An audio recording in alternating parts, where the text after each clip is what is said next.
It's okay. Just be yourself. I wonder when that trend started with women, or was it always like that? And now I'm just an adult and realizing, like, did women always say, what the fuck? Or did that, like, in the 50s? Surely not. But did they? Maybe they did. I don't know. I think we're special. Yeah, and they didn't fart either.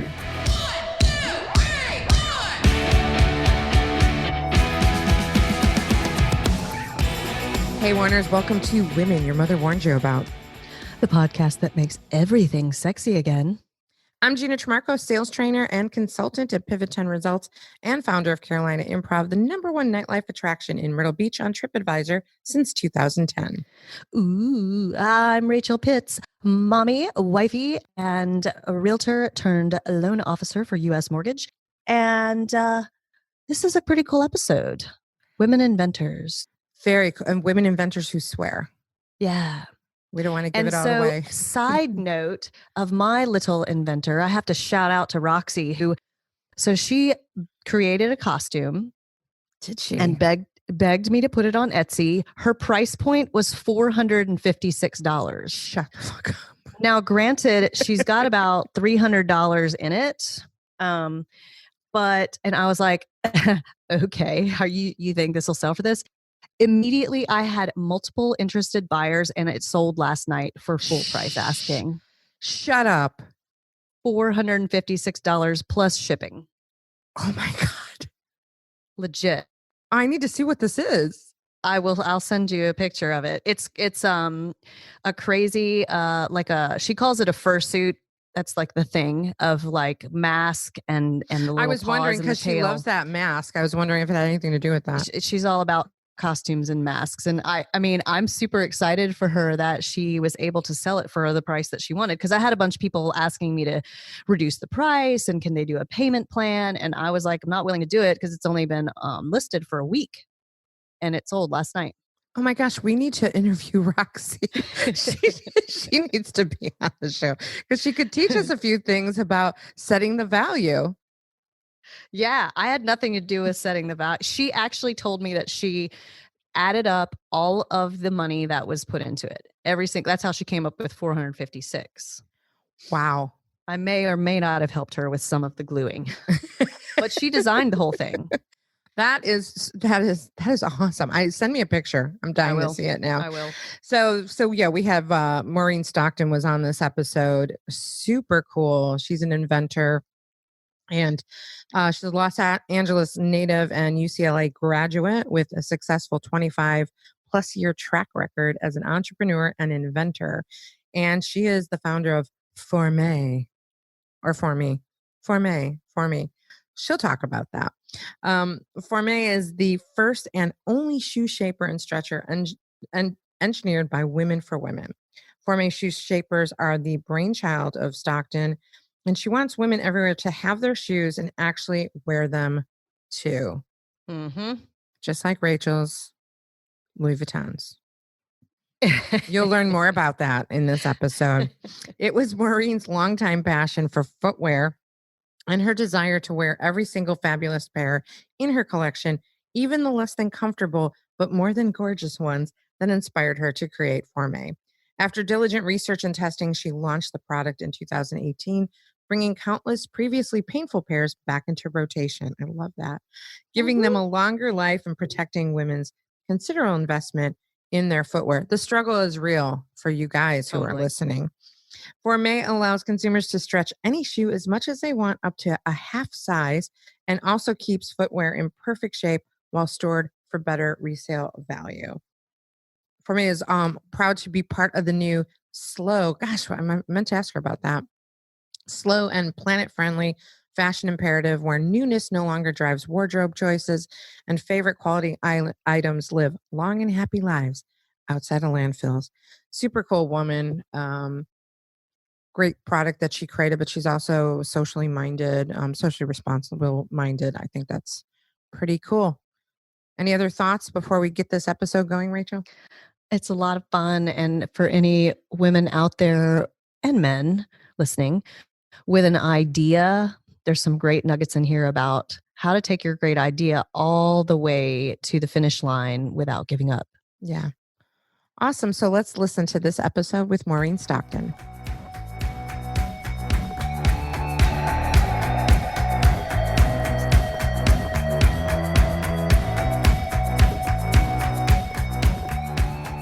Maureen, welcome to Women Your Mother Warned You About.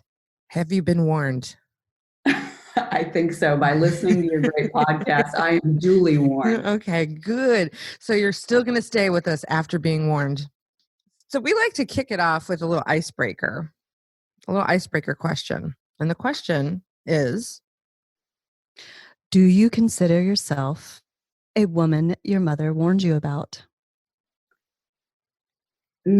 I would say I'm not a woman my mother warned me about, because my adoptive mom taught me never to rely on a man. And financially. She's like, you want freedom, never rely on a man financially. Kind of messed me up with a bunch of relationships. So it was my best friend's mother warned her about hanging out with me, that I would get her in trouble and we couldn't hang out any longer. Fast forward, things didn't really work out so well for her. So her fault for not getting drunk with me in junior high more often? Don't know. That's when real growth happens. okay, now back up a second. How'd you get her in trouble? We did in junior high take booze from her parents' bar. And we didn't know that you weren't supposed to mix everything in the bar so that your parents wouldn't see it. It took a long time to recognize, stay consistent with one family of alcohol. Right, and fill it up with water after. That's a good lesson. Oh, we weren't smart enough to figure out the water thing. We were looking at just sheer volume. And look at you now. And look at me now. Well, it looks like you're doing pretty well, all things considered. And you don't have to tell us what happened to that other friend of yours, but it sounds like she had other things happen despite you. Let's talk about Formé. Sure. Formé is the first shoe stretcher and shaper engineered specifically for women's shoes. And so what it does is it can stretch a shoe up to a half a size and also keep the shape. You're like, okay, why? What makes you do, something like that? 80% of women have one foot that's larger than another. 0% of shoes sold accommodate that difference. So you're either working on the big foot, making that happy, trying to fit the small foot, and the big foot's angry. And so this just allows you to stretch that shoe so they fit perfectly. Easy. I already think I need some, because full disclosure, I bought a pair of Louboutins, which most of the time, they're like $1,000. I bought them used on eBay because I was like, I'm not paying that much to see what size. They're way too small and need to stretch them. Like, I suffer greatly. I look good, but I fucking suffer. They are stunning. And then now, luckily, they're making different, sizes, shapes, flats. So I've got some pumps that they are my easy to wear, but it's got a chunky heel and they're super cute and pretty sassy. Really? So they're my go-tos right now. A shoe shaper stretcher hasn't been updated in 100 years. So we're working off of, think of the suffragettes and those leather boots and how hardy that leather was. And people had one pair of shoes that they could wear. And so they had to keep their shape and stretch them. They made these for men, shaved them down for women, and there we go. For 100 years, nothing changed. Yeah, that's what I was wondering. If there was something like that for women. So is what you've done with Formé, you've changed it? Yes. So I combine two functions: stretching, key to comfort, and then shaping. And so it's two products in one. And the shaping aspect is really cool. So say you get that great deal on the Louboutins on eBay. Now you wear them. You want to keep them pristine. So by putting a shaper in at night after you wear them, it keeps all the wrinkles out. So we've got shoes before and after. One without Formé looks like that toe wrinkle. The toe starts curling up. The toe box gets wrinkly and you're like, ooh, I don't want to wear those anymore. Well, in this day and age with limited resources to prolong the lifespan of your shoes, it's really important. Either so you feel great wearing them and they look good and professional, or so you can resell them to somebody lucky on eBay who picks them up. Well, what was the motivation for you to create this? Like, what was the breaking point where you're like, I can't take this. I need to invent this product? So picture I'm going out for an important business function. I wear jeans a lot now, so I'm not wearing the cool business suit and the navy pumps as much. Hadn't worn these pumps in a while, pull them off the shelf, put them on. They were tight AF. And I thought, I can't break these in for 20 minutes, stand at a cocktail party. This is going to really be painful. And at that moment, I saw my husband taking the old-fashioned wooden ones out of his shoes. And I looked at him and I said, why do you use those? And the answer was so simple. Because my shoes always fit and they're comfortable. And I thought, okay, I want that. I know my girlfriends want that. Why aren't we engaging in that behavior? So that led to a 4-year process of designing, testing, retesting, and finally getting this product Formé. Oh, and what is the process? Oh, sorry. No, you're about to ask the same thing as me, I think. Go ahead. Probably. Is it about how the process? Yeah. Yeah. What's we're like twins. Sorry. The process of, because you said it took 4 years, right? And so you're a woman who's invented something. What does that process look like that you went through? Okay. So I'm going to liken it to being a mom where people say you're important, but no, you're not really. Being an inventor is the same thing. People think what you're doing is cool. They say it to your face, but they don't make you a priority. Oh, because you don't have an existing business entity.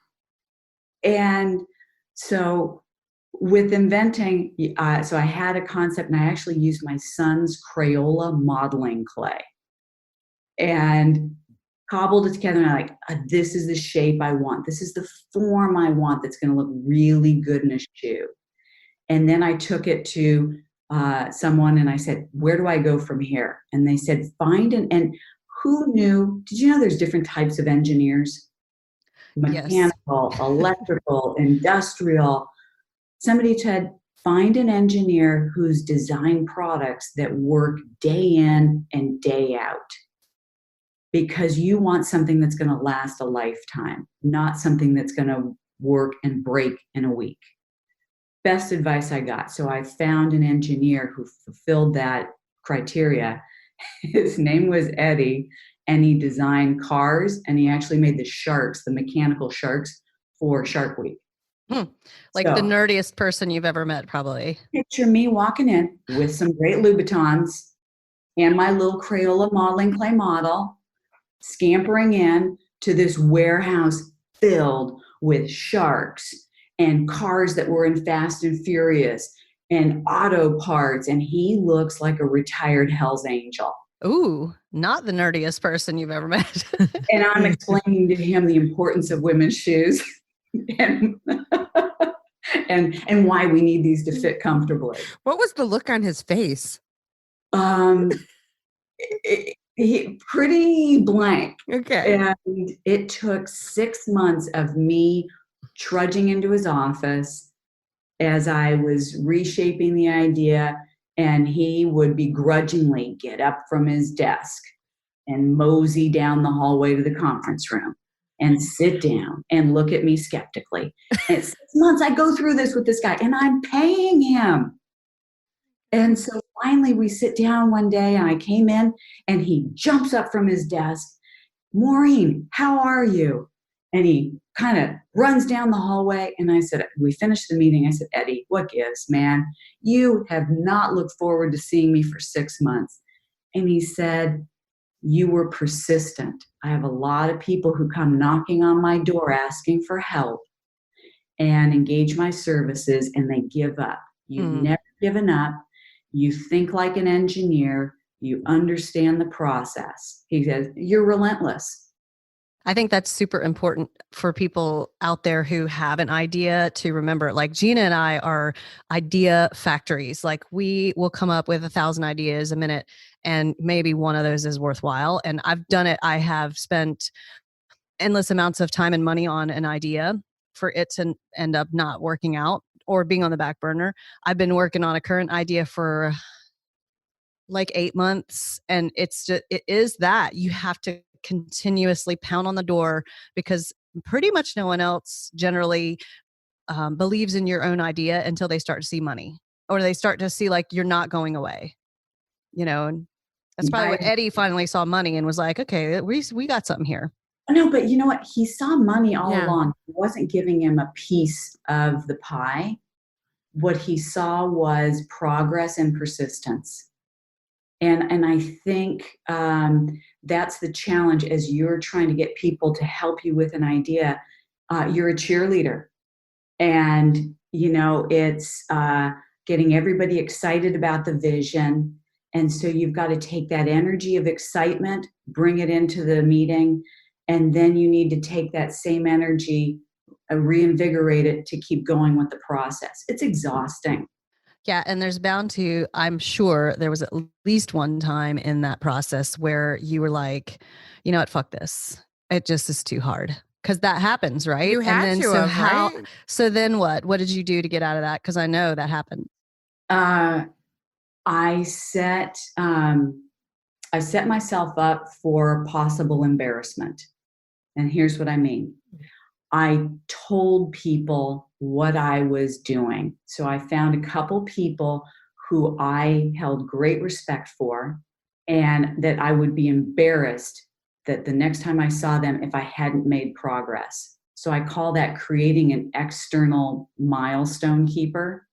And so I told somebody who very well known in the shoe industry what I was doing.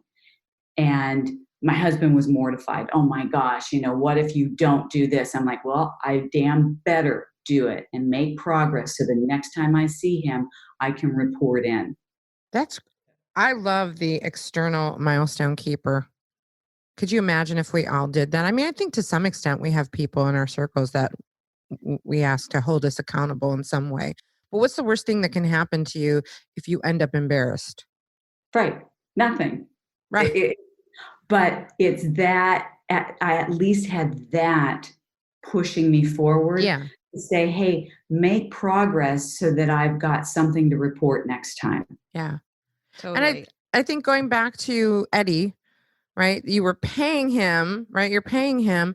But I think with anybody who's involved, and Rachel, you might have some thoughts on this, as a training company for us, it's great when we get paid. But when the client doesn't do everything that's necessary to guarantee the return on investment of that training, that makes sure that they're reinforcing it with their employees, I sort of lose my mojo and excitement for working with that client. I'm like, thanks for the money, but I don't feel like I'm really delivering. And I'm wondering if that's where Eddie was coming from. I think that's it. You want to see that your passion and your commitment, that somebody leverages it and builds on it. And then it makes you feel valued. And that's it with your training. And I know that was it with Eddie, with his time was precious. And that's exactly what he wanted to see, that somebody could appreciate it and work with it and build. And he could be part of the win. Yes. Right? I mean, Rachel, have you had anything like that happen? I'm trying to think of an example that applies to me of people expecting stuff. I think everybody wants to be part of a win. And I can relate definitely to what Maureen said about telling people about what you're doing. This idea that I've been working on for months, I just tell everybody that that's what I'm doing. Which idea is it? Which one? I really, I really don't know exactly how I'm going to make this work. And I just made some headway on maybe I can make it work, but I just keep telling everybody that's what I'm doing. Are you going to tell the rest of us? Yeah. Well, you know what it is. Well, You know what it is. Wait a second, but you work on so many things. So I'm not sure Well, which one it's the acquisition of that property I've been talking okay. about. That's what I thought. Yeah, Because yeah. okay. It's acquisition of a very valuable piece of property and what I want to do with it. And I keep telling people that I'm doing this. And then there's a lot of people in the community that like walk up to me and they're like, so how's it going with that? And I'm like, oh yeah, we're making headway. And meanwhile, and the beauty of this is it's a passion project. So it's something that if it works out, it's going to be amazing. And I just keep visualizing that it's going to work out. If it doesn't work out, it's not a make or break me because it's, outside of what I do for a living. But I'm so excited about it. And I'm the man for the job. I'm the woman for the job, that is. But I just keep expecting that it's going to happen. And I think that's an important thing too. Don't you think, Maureen? Like, if you let somebody, like even your husband said, well, what are you going to do if it doesn't work out? You can't let that in your mindset ever. You have to visualize that it'll happen because you're going to run into the wall. Everything's going to fall apart at some point. And any idea that's worthwhile that ends up being huge, like Formé is for you, you've just got to expect that it's going to happen eventually. And that helps you through, I'm sure. I believe in attracting energy. And so yeah. Rachel, I agree with you that I put out there the positive and I put out there the feeling of success. And then the way I counter that is I'll say, what do I need to learn next to move forward? And that keeps me honest so that I'm not pouring money after bad ideas. Right. And I do that every day, even with a Facebook campaign. What do I need to do? What do I need to see from this to invest more or walk away? Mm-hmm. So I don't look at it as a failure. I look at it as a learning. What do I need to learn? What do I need to learn? Yeah. Yeah. That validates the investment, but it's always a win. Damn it. Do you know that I am 6 feet tall? I am 5'4", but I stand 6 feet tall. Well, and you can look at stories like J.K. Rowling, Walt Disney, these people that were rejected, like Disney's Ray Kroc story. Started late. He was like rejected hundreds and hundreds of times, went bankrupt several times. And then he went on to be Walt Disney that we all know. And just there's so many stories like that. And the giving up is the part where you lose, like what Eddie was possibly expecting, or that he's seen many, many times, and you didn't give up. So what's cool about that with Eddie is that you may have reinvigorated him, right? Because he might have been falling into that trap of negativity of like, yeah, okay, let's see how that goes, right? And like, one. Yeah, and losing his own passion for it. Yeah, I love Eddie. I do too. We should have Eddie on the show. That would be funny. So you got the engineering underway. How did you get the product to market? What did that look like? Did you need to, did you fund it yourself? Did you find money? How did because all of that is like selling your idea, selling yourself. Well, I decided that I was going to start with a $10,000 budget to prove the idea. So I had the first prototype that Eddie made, which was ugly as anything. And then I convened a little focus group, and I found strangers who were passionate about shoes. Showed them the prototype, talked about the problem, ended the session, and the woman who moderated it for me said, Maureen, you've got a great idea. This idea tests off the charts. But the women said, but the design wasn't right because I only made it for high heel pointy shoes, which was my problem. And they said, we want it to work in all our shoes. We didn't want it to work in flats and heels and strappy sandals and pointy toes and round toes. Oh, wow. And so I thought, what an engineering nightmare. So I got back on the plane and I started thinking about what's the configuration, what needs to happen to this in order to meet the design challenge. And it took another year to figure it out. And so we ended up going into 4 pivot points that would search the shape of the shoe and fit it perfectly. And so Formé now fits in all these types of shoes. But what I had in the back of my mind for that year was these women saying, we need this. This is a problem. My feet hurt. Why am I told, suck it up, beauty is pain, great shoes hurt? And so that was driving me. I knew I had a great idea. The execution wasn't there. But then I ran out of money. Of course. Yeah, there we go. So we sit there and we say, I told you, okay, what do I need to learn next? But I had a fixed amount of money that I was going to invest to prove it. And I wasn't there yet. I had the new design. I needed new prototypes, but I couldn't afford them. And so then I'm sitting there, and it was a really hard moment. So I say, do I give up on my last 2 years? Or do I go forward? How? And in that moment, this is the craziest thing ever. There's a knock at the door, and it's a Hollywood production company saying, hey, can we use your house to film a movie? And I've got this little Spanish style home in Los Angeles, and everybody's got these, these big white brick homes that you're seeing everywhere. And this is 100-year-old Spanish home. And they said, we want to use it for John Favreau's new movie with Sofia Vergara, Chef. You're like, that'll be $100,000, please. It was not quite that. That's awesome. Unbeknownst to John Favreau, he funded this business. OMG. Nice. Yeah. I just got goosebumps through that whole thing. That's a universe thing at work. Yeah. That's amazing.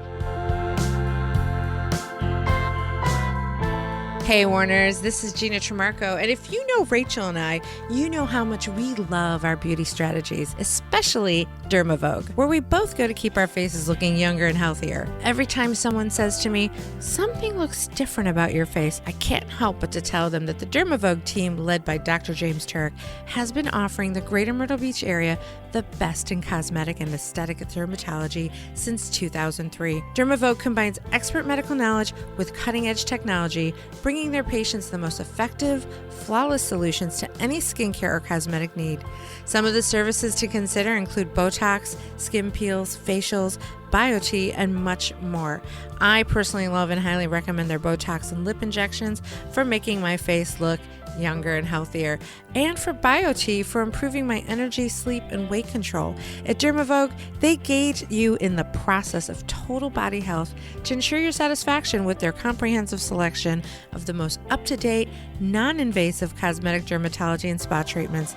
If you want to look and feel your best, Dermavogue can help you get there. Schedule your consultation today by calling 843-357-2444 or visit dermavogue.com and tell them that the women your mother warned you about sent you.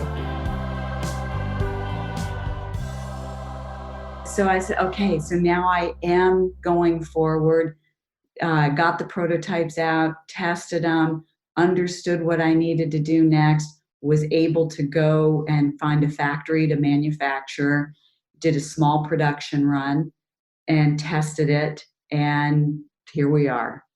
That's so cool. That's amazing. So is it at market now? Is it okay? So Formé is sold online, and we're sold on Amazon. And then you spell it Forme. So we refer to it Formé Shoe Shapers. We're on Amazon. We're on our own website at Formé, Forme, comfort.com. For Me Comfort. So it sounds fancy with the little, accent on it. Yeah. But I laugh at when I go shopping. I'm like, oh, I've got to get a gift for my girlfriend. Oh, and that's for me. So that's really where it comes from. For Me Comfort. How many do you have a set of Formé shoe shapers in every pair of your shoes, or do you like rotate them around after you wear the shoes? I do both. So this is where I'm frugal. And so even though I have samples and everything, I do rotate them. I give them away. I was on a flight 2 weeks ago, and the woman next to me, I told her what I did. Now, this is sisterhood. Oh my gosh. So before takeoff, I'm talking with the woman next to me. She's in finance. I tell her about Formé. We take off, and she comes and says, do you know the flight attendant needs your product? I said, what? He said, she's sitting there stretching a new pair of shoes in the galley. And so I went up and I talked to her. She said, oh yeah, these shoes are killing me. I got my carry-on out of the overhead, pulled the Formé out of my shoes, put them in her shoes. And she said, and then she tried them on at the end of the flight. She said, oh my God, they work. That's amazing. So going back to your question, I rotate them in my shoes. Before a meeting, I'll make sure to put them in so that I've got the extra room. When I get home at night, I pop them in so the shoe keeps the shape. And I think that's the biggest thing right now in a circular fashion economy and trying to make our shoes last longer. Formé helps with that by stretching them so you get more use out of your shoes and then shaping them so they look new and they don't get those wrinkles in the toes. I think I'm going to have to order some. I was going to say, I think we need to test them out for Maureen. Like she needs to send us some. I need them for my Louboutins because I love them. And I honestly think that, and this is the reason that I bought them on eBay, because I don't know what size I wear. And actually I wear usually an 8.5 and I have a 9.5 in these. And I still think I need a 10 in their European sizing.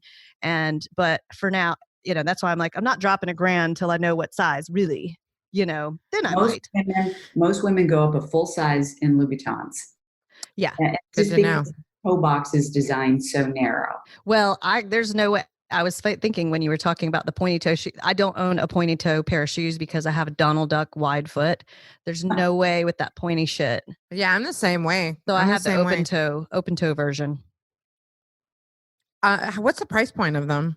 They're $48.95, and there's a code that we've got going right now called YAY20. YAY? I'm all about YAY20. I love a coupon code. Every single thing I buy online, I search for a coupon code before I purchase because it makes me so happy. Use YAY20, and YAY for us at Formé is celebrating the little moments, and so we have this gold trophy that says yay. And when, as you guys know, when you're starting a business, especially if you work on your own, you need those moments that you celebrate because, and it sounds trite, it is the journey, not the destination. And so anytime we get a win, we break out the yay trophy, we put it on the table, and we talk about why that milestone is so important and how good it is. And so that's why it's a YAY20. That's a really great tip, I think, for anyone listening, because often we're looking at what's not working and we forget that gratitude piece of like, okay, this one little thing, I was all goofy a couple days ago with Rachel because I'm like, did you see how many shares that post got on our Facebook page? It's like the tiniest little thing, but it was like this moment of, it's the next milestone. Yes. Mm-hmm. Yeah. And you have to celebrate those things to keep the momentum going. I agree. It makes it fun and it brings it back down to the reality that progress is being made. Mm-hmm. And I don't know, as women, there's that training of looking for what's missing, looking in the mirror. If only this happened, if only I didn't gain the 5 pounds, if only I had worked out more, this wouldn't, and it's so hard to just sit there and look in the mirror and say, okay, and I'm going to share something and I'm going to embarrass my son. Ooh. One day, walking past his room, he's getting ready to go out. And I hear through the door, the closed door, fuck me, I look good.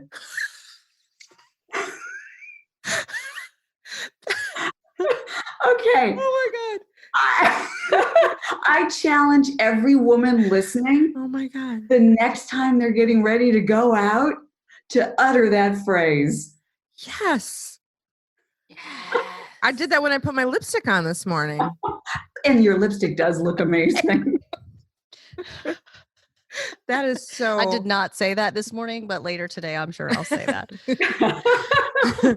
Fine. That's a good one. But you could still say it. I think that's sort of the point, though, is that Yeah. Small wins. Hey, like this jacket, I love this little jacket. Oh my God, I it's lost so it for a while. I cute. couldn't find it, and it was at my husband's house in his closet. And sometimes it doesn't fit me because I'm like, we go up and down. This morning I put it on. I was like, yeah, I'm wearing this jacket today. And it looks good. It looks good because it lights up your whole face. Yeah. The pattern frames your face. Yeah. So it's like, fuck Thank me. I look you. good in this jacket. That's what you should be saying. Exactly. Yeah. So thanks. No, you go. In your journeys of creating this product, and I'm sure encountering all kinds of different other people, do you feel like you witnessed more female inventors, more male inventors, or what's your overall opinion on that? Do you think that we need more female inventors?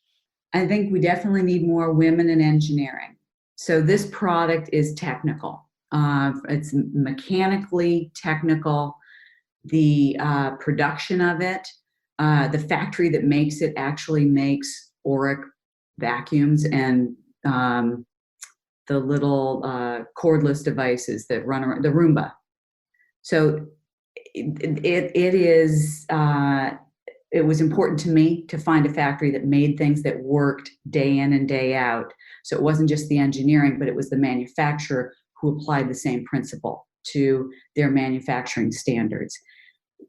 During the whole process, there were a couple years where I didn't run into one woman through the process. It was all men, either in the mechanical design, the industrial engineering, the industrial design.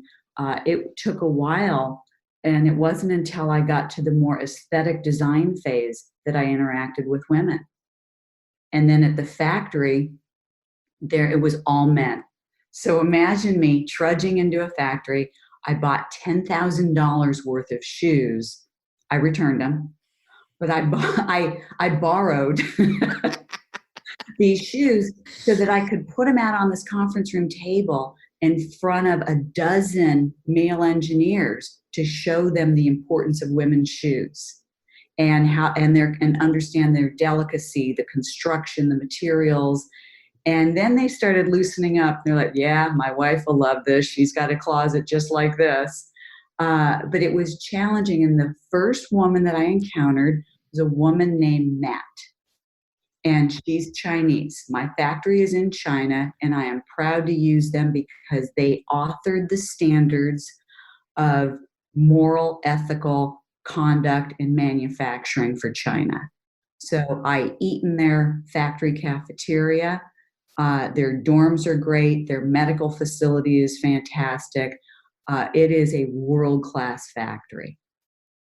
And so Matt was the coordinator of all the process portion.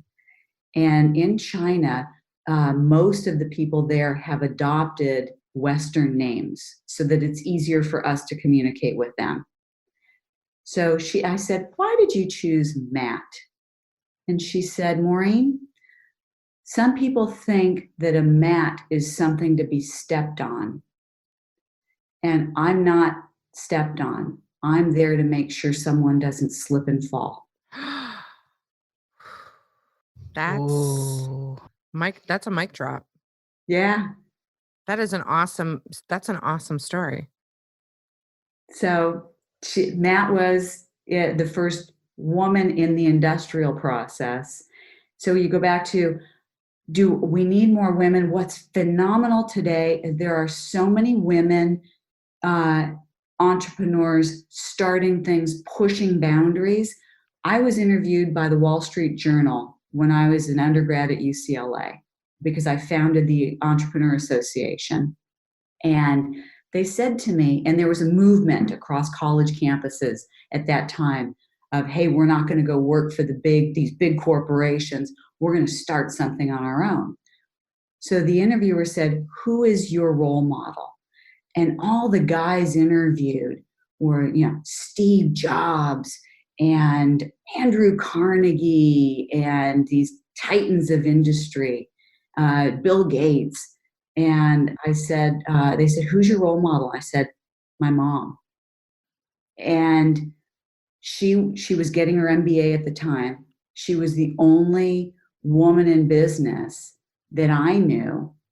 And that was it. So all the other guys looked all badass with their, business tights. I'm like, yeah, my mom. Today, I could name so many women trailblazers in business. Bianca Gates at Birdie's. Sarah Blakely comes to everyone's mind with Spanx. Yeah. I will say Sheryl Sandberg is the adult supervision at Facebook. We've got all these women that are blazing trails that we can look to that we didn't have years ago. It's pretty inspiring. Well, you mentioned UCLA. What were you doing before you made our feet feel better? So I was actually at UCLA. I was a political science major. I thought I was going to be a lawyer. The best thing I ever did was clerk at a law firm one summer, and I saw how miserable everybody was. And I thought, okay, this isn't for me. And so after I graduated, I actually pitched my first product idea when I was 19. And that's when I learned about intellectual property and patenting. And so then I went to work. I was in the toy industry, the video game industry, and then I started my own company where I was making products for Mattel and Disney. That is so cool. And I was a stay-at-home mom for 10 years. And go ahead. Sorry. I was just saying, it's just pretty inspiring. I mean, a lot of times as women, we're trying to do everything and feel like things aren't possible, but they are. I think they absolutely are. And I think what's great now is the more conferences I go to, the more people I speak with, everybody talks about how hard it is. And business is hard. Life is hard. Parenting is hard. Being a lover is hard. Being a good friend is hard. Being a dedicated daughter is hard. It's hard. And I love that people are not saying, you can have it all. We realize we can at certain points in time. Yeah. And at the end of the day, everything takes work, right? Everything that's hard. And everything that you just rattled off is all relationship based. Yes. So just dealing with people and the relationships we have with them is hard. Yeah. It took me years to like figure that out, that it's if you don't put the work into it, it's not going to work.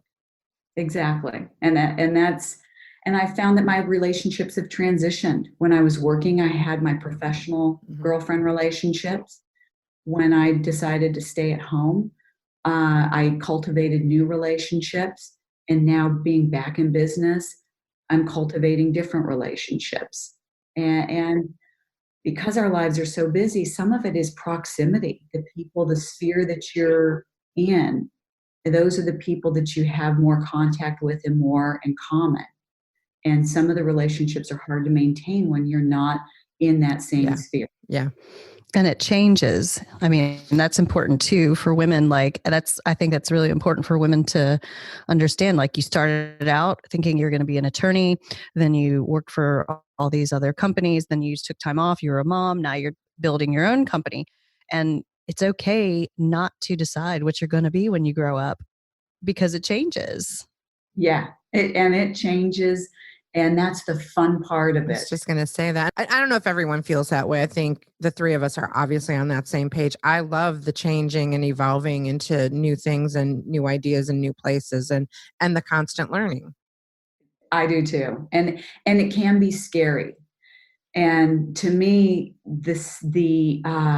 when I've got that fear in the pit of my stomach is when I know I'm about to do something great. Ooh, did everybody hear that? Pay attention to that. When you feel that thing in your stomach, that's what you should be paying attention to. I love that. What's next on the horizon for you? Well, I'll work out this morning after this. We see the sun has come up, so thank you for getting up so early for us. You're on the West Coast. No, what's next for me is growing the business, scaling, partnering with some shoe brands. I met a fabulous woman who's a female shoe designer, and she loved the messaging, loves the product. We're going to do a collaboration. I'm trying to collaborate with as many female founders as I can that are in the space of product with integrity, focus on women, health, and also a sustainable economy. So I want to introduce you to a woman that I had on my other podcast, The Pivotal Leader, and she's in LA, and she created this. She's another woman inventor, and she created this something to keep your bras preserved in. Oh, that you hang in that you can hang in your closet.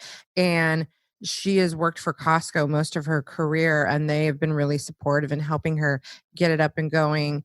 And it's a really cool product. I'm going to do an introduction for you because it just might be just a cool woman for you to know that she's also in that same space of like going next thing. She's been trying to partner with Victoria's Secrets. I don't know if that's happened yet, but I think there's an interesting connection between the two of you. Thank you. I would appreciate that. See, and that's what's so wonderful.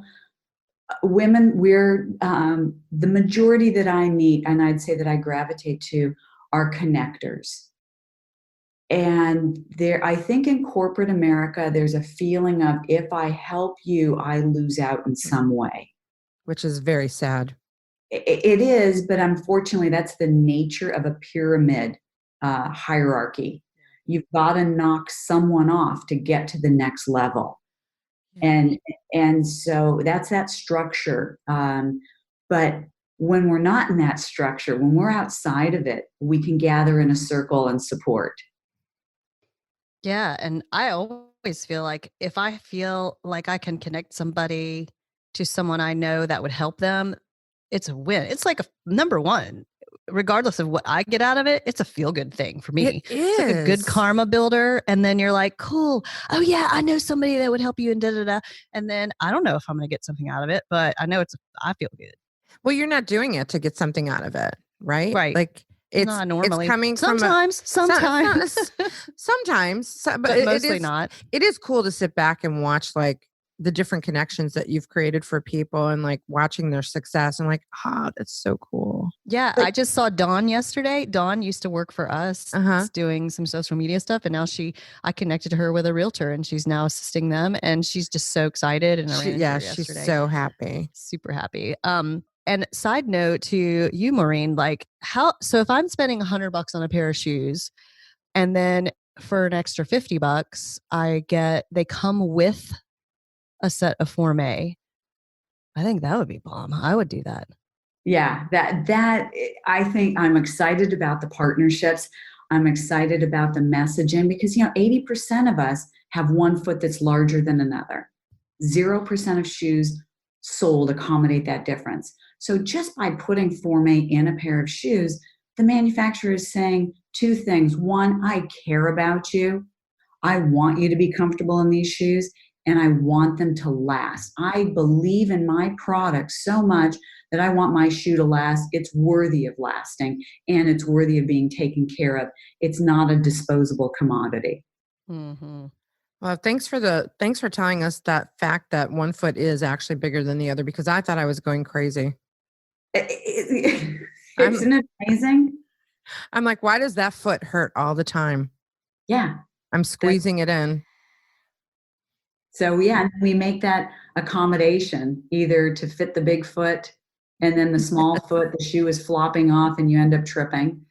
And we spoke to a podiatrist we said, what's the number one problem that women have with shoes? And he said, they buy them too big. And so they fall off and then they'll trip. That's something I would do. You don't need to be tripping out there. Hey, Rachel, Maureen, you want to? So we're on it today. I know that I was about to start saying what you were about to start saying, which is. No, I was going to say it's time to ask. And I was just do it. In closing, we have a few signature questions that we have come up with. And number one is, since this podcast is the podcast that makes everything sexy again, how do you, Maureen, define the word sexy? Confidence. It is standing in front of that mirror and looking for all the good. And even at night when I go to bed, the last thing I tell myself is, Maureen, I love you. You're a good person. Fuck me, I look good right before you go to bed. I want to actually title the episode that, but I don't think it'll pass through iTunes.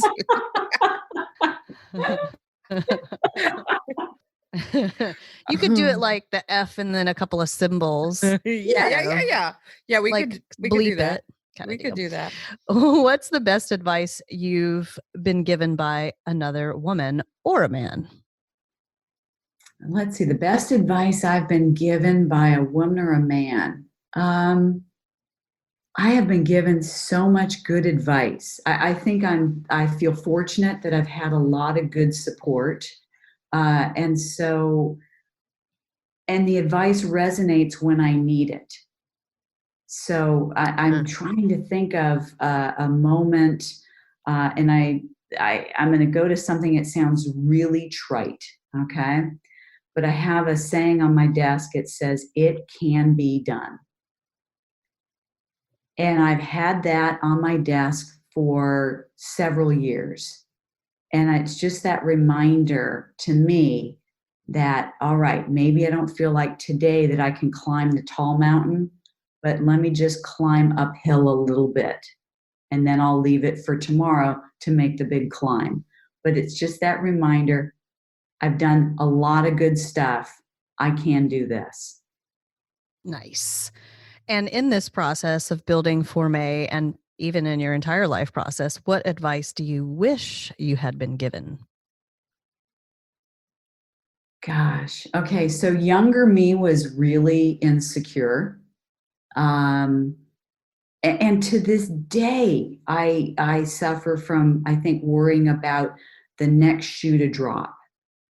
And so I wish I could focus more on some of the positives.